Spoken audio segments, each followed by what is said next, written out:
Look, I know that throughout Steve Spagnuolo's tenure in Kansas City, Chiefs defensive backs have been great tacklers. They've been especially good at coming up to the line of scrimmage and making tackles. And I know that last week I did a segment about how the Chiefs defensive backs did a great job against the Browns coming up and tackling. And in that segment I mentioned that this is a trait that has been there with the Chiefs defensive backs for years.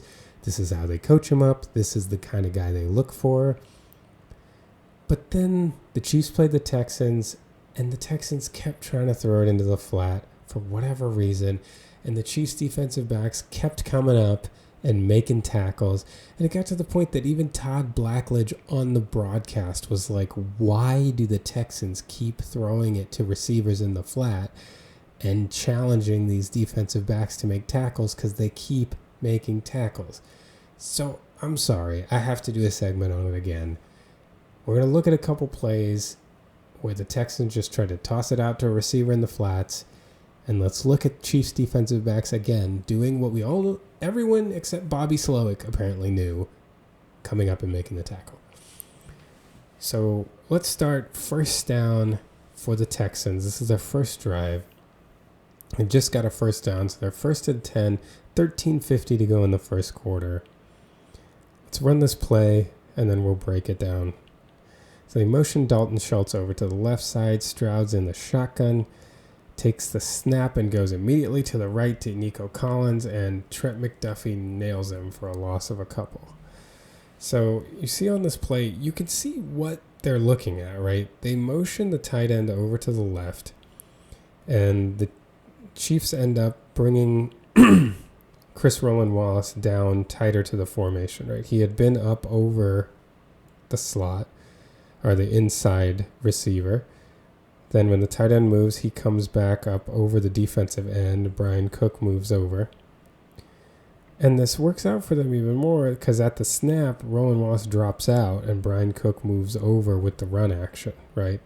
So, like, the Chiefs really have, like, a 2-on-2 in this entire side of the field. And so you'd think, like, these are favorable numbers, right? There's nobody over here. If we're able to block one guy and Collins is able to make one man miss, it could be off to the races. But the Chiefs' defensive backs are not to be toyed with, especially Trent McDuffie. The guy in particular you don't want to test his tackling is Trent McDuffie. He IDs it quickly, he gets through the block of the receiver, and he gets Nico Collins' legs before he's even able to gather the catch. I mean, it's a losing proposition to test these guys. And it gives the Chiefs a big advantage, right? They can sell out against the run. They can have 9 guys, from the hash mark over on this side to guard against the run, because they know that even if they have these two out here, Trent McDuffie can go 1-on-2 and make this tackle. And he did it.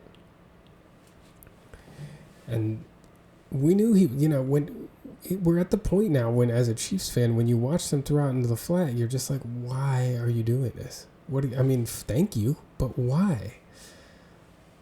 And we can see it from the end zone view. I'm not sure that that's going to give us any more perspective on this play, but you can see, they've got Pennell in. They're ready. They're ready for the option to the right, and they can leave McDuffie out there in that compromised position because he's going to make it happen.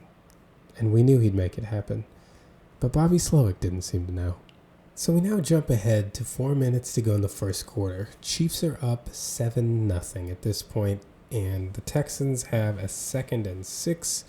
They're right around the Chiefs' 11-yard line. So let's run the play this time and see what happens. This time they're out from under center. They got a play action to the right. They try the screen to the left to Collins again, and Reed absolutely destroys it for a 4-yard loss.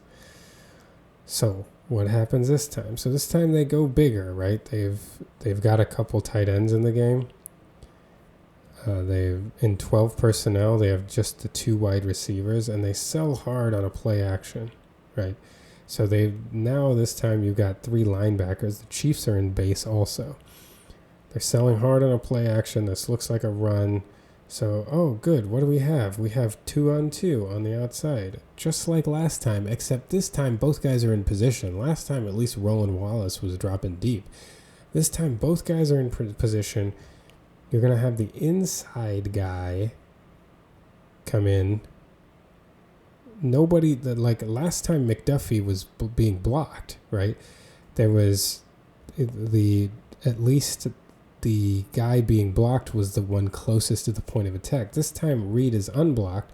They're trying to get Laramie Tunsil out there to come help and block him, but he's way too late to affect Justin Reed. Reed's way too fast for that. Reed IDs it immediately, and he's a sitting duck. Again, this is what the Chiefs defensive backs do. You have some guys that are like all-world players like Trent McDuffie who just do it all. They cover, they tackle. But the Chiefs select for big physical defensive backs that will press, play physical coverage, and they will come up and tackle.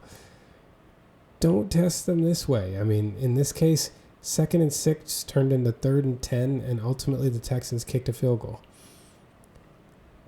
These are wasted plays, especially without some kind of creative design to at least keep the DB off you. You saw with Trent McDuffie on the last play, when he's blocked, he got through the block. But here, there's no chance. Like, you're just letting a guy who's a high IQ player.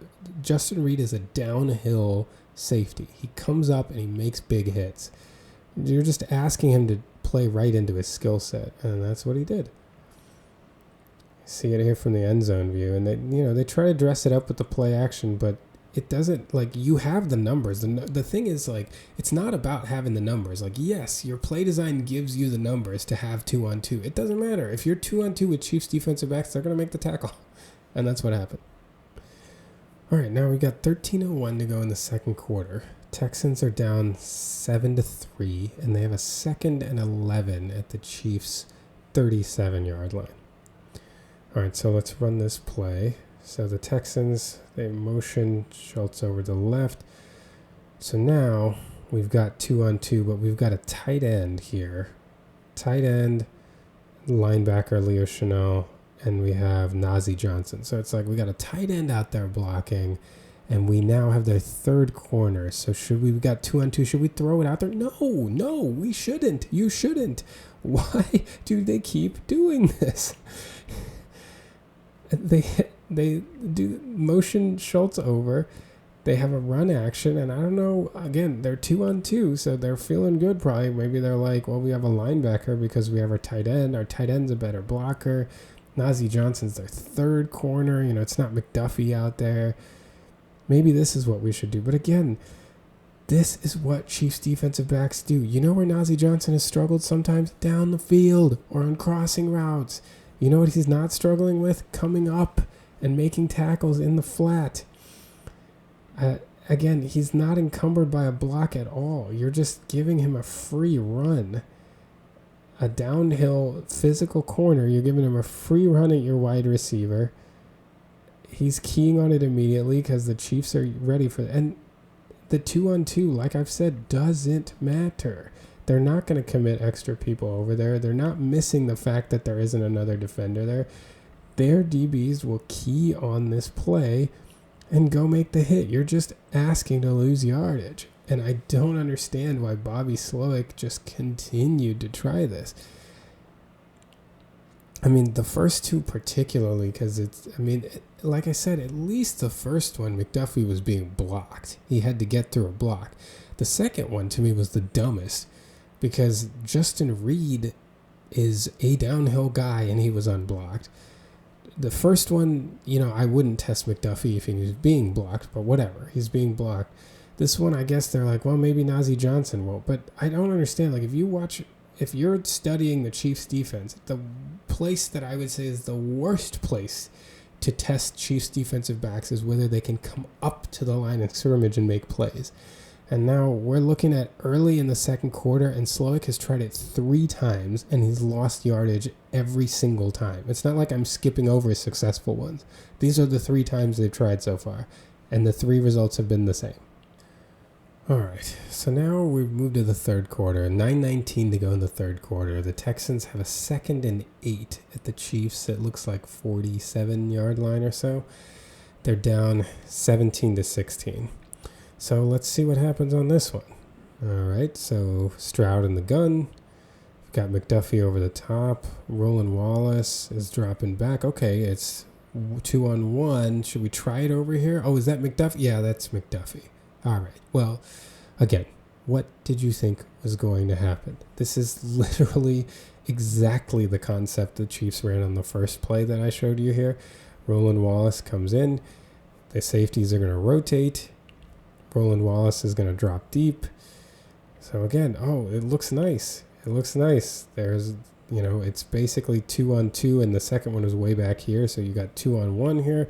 We just have to block Trent McDuffie, and then we get something big, right? It's not like McDuffie is going to break this and stop us in the backfield, right? I mean, we've done this before. You are challenging a team that this is what their defensive backs do. And the weird part to me, too, is they didn't run a single concept where they, faked a motion here and then had the blocker go and try to, get something downfield. Just run this motion, fake the throw here, have him slip the block and run, at least do something with how much they're keying. They did do a play where they tried to fake a motion over here and run a screen on this side, which is a good idea. It's not as effective for the Chiefs because they don't have a bunch of people over here. You did get these people moving this direction, then have to double back. But I don't know, they're repeatedly trying to do this when it's not working. And I said, I get the 1-on-2, but it's Trent McDuffie. And I get that he had to go through a blocker at least for this one, right? We've just seen a couple where they weren't even having to go through a blocker. But this is what Trent McDuffie does.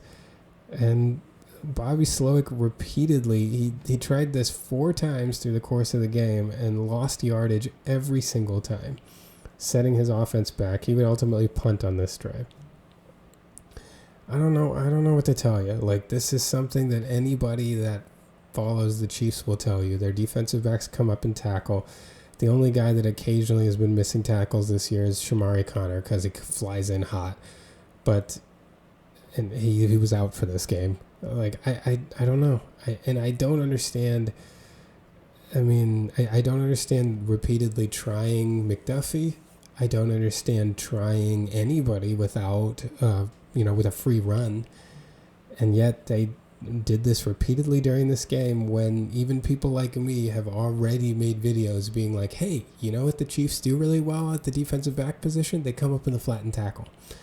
But that's what Bobby Slowick wanted to do, and as a Chiefs fan, I thank him for it.